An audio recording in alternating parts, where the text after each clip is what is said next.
안녕하십니까. 이번 주제는 자영업을 하지 말아야 되는 이유에 대해서 말씀을 좀 드려볼까 합니다.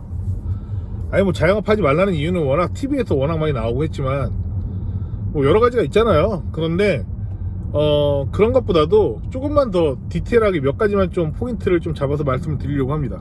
일단은요, 자영업하지 말아야 되는 이유. 자, 첫 번째, 여러분들 경기가 좋고 뭔가 내가 지갑에 좀 돈이 두둑해지면은 치킨 한 마리 먹을 거 5마리 먹습니까? 아니잖아요. 치킨 먹어봤자 일주일에 한 번 먹으면 많이 먹는 거고, 진짜 많이 먹으면 일주일에 2번 먹겠죠. 그쵸? 그러니까 뭐냐면, 경기가 좋아지고 소득 수준이 높아진다 하더라도 치킨을 많이 안 먹는다라는 겁니다. 치킨을 많이 안 먹어요. 아, 돈 많이 벌었으니까 이번 달에는 2마리 먹어야지. 저번 달에 1마리 먹었으니까. 그리고 내가 지금 계속 연봉이 증가하니까 매 달마다 1마리씩 더 늘려야 되지. 늘려야겠다. 저번 달에는 1마리 먹었으니까 이번 달엔 2마리 먹고, 그 다음 달에는 3마리 먹고, 그 다음 달에는 4마리 먹고. 이러지 않죠? 그러지 않죠? 왠지 아십니까? 우리는요, 이제 돈이 없어도 못 먹는 시대가 아니에요.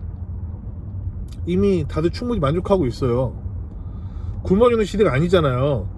그러니까 엄청나게 도파민이 터질 만한 자극적이고 중독성이 센 게 나타나지 않으면 힘든 거예요.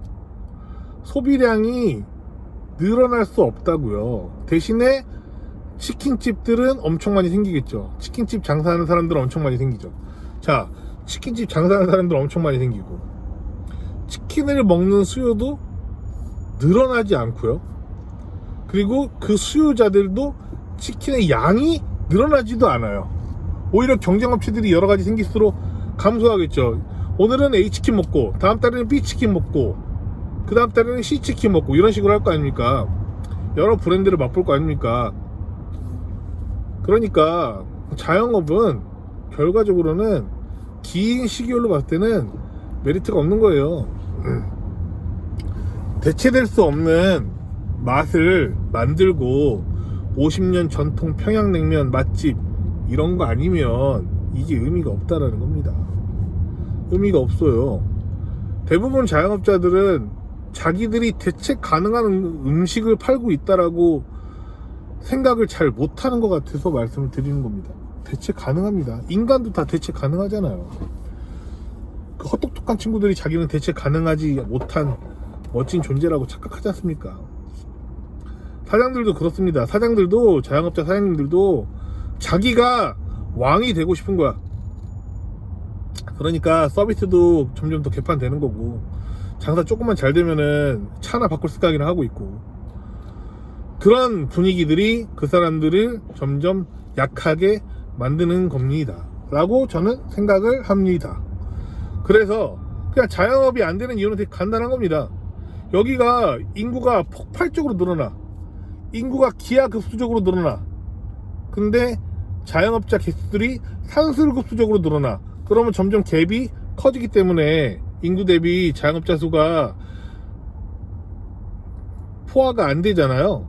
그러면 뭐 가능성이 있을지 모르겠지만, 그렇지 않다고 하면은 인구는 이런 식으로 증가하는데 자영업자 개수들은 이런 식으로 증가하고 있고, 그리고 이 인구가 증가한다 하더라도 이 사람들이 계속 재구매율, 리텐션이 증가하는 것도 아니고요.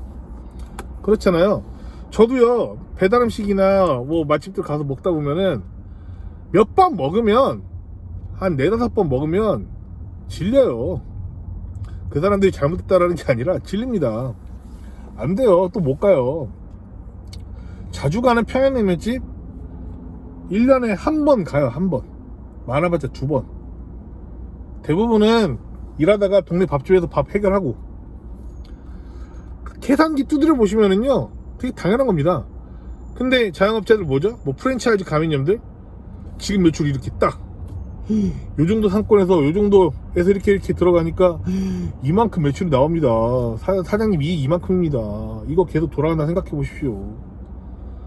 지금은 그럴 수 있죠. 얼마나 갈까요? 안 돼요. 안 됩니다. 결론은 그래요. 대체 가능하지 않는 것들이 대부분 없고, 그래서 굉장히 무서운 겁니다. 자영업자들이 계속 늘어나고 폐업하고 이런 현실들이 너무 많이 보여서 말씀을 드리는 거죠. 또 하나 자영업하지 말아야 되는 이유 너무 간단한데요. 보통 그런 부동산 관련된 뭐 상가 관련된 업자들이나 사람들 이야기를 들어보면 통상적으로 이런 얘기를 많이 하죠. 자영업은 보통 처음에 돈을 투여할 때, 예를 들어서 내가 권리금, 보증금 뭐 이런 거 뭐 인테리어비 해가지고 다 해서 한 2억 들었다고 치죠. 그러면 이 2억을 보통 통상적으로 1년 반에서 2년 정도는 장사를 해서 그거를 다 채워야 된다고 하더라고요. 그게 조금 그나마 잘 운영하고 있는 기준이라고 하더라고요. 그러면 1년 반에서 2년 동안 그나마 잘 운영되는 가게가 그 내가 돈을 투여했던 처음에 초도 비용 2억을 채우려면 어떻게 되는 거죠? 1년 반에서 2년 동안은 돈 못 버는 거예요. 여러분 1년 반에서 2억을, 그러니까 1년 반에서 2년 동안 2억을 돈을 넣었을 때 그 돈, 당신이 주식을 넣던, 채권을 넣던, 부동산을 넣던, 다른 사업에 R&D를 투자를 하던, 어떤 식으로든 굴렸을 때 그 1년 반에서 2억, 2년 동안에 그 돈이 묶인다는 생각을 굉장히 아까운 겁니다. 더군다나 1년 반에서 2년 지났을 때 내가 처음에 투여했던 2억이라는 비용이 다 채워질 거라는 보장도 없죠. 저는 부동산 일을 하니까 옛날부터 봐주면 10년 전에 넣어줬던 가게들, 5년 전에 넣어줬던 가게들 지금 딱 보면 살아있는 생존율 10%도 안 돼요. 그 당시에 최적화된 자리를 구해줬음에도 불구하고요, 10%도 안 된다고요. 그럼 나머지 그 10%들은 아까 말씀드린 것처럼 1년 반에서 2년 동안 자기 처음에 비용들이 다 채워졌을까요? 아니겠죠. 아닌 경우가 허다하겠죠. 그냥 울며 겨자 먹기를 유지하는데도 정말 많을 테고, 그렇습니다. 그게 현실입니다. 그래서 저는 비용 대비 수익률을 생각을 했을 때 리스크가 엄청 크다 라는 게 제가 생각하는 논지입니다. 물론 저는 자영업을 하는 사람들 엄청 존중하고, 저도 제가 정말 친하고 저한테 되게 항상 배움을 주는 그런 자영업자들도 많고요.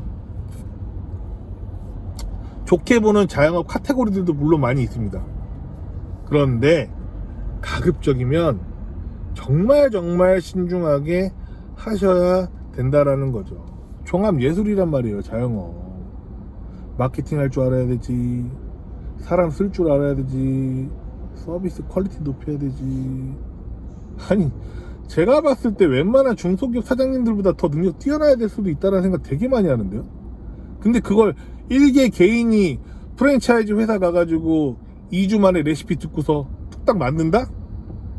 아무런 마인드셋 없이? 될까요?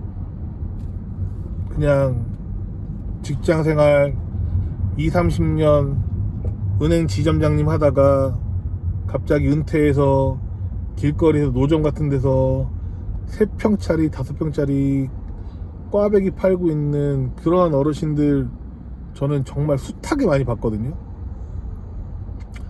지옥입니다. 지옥.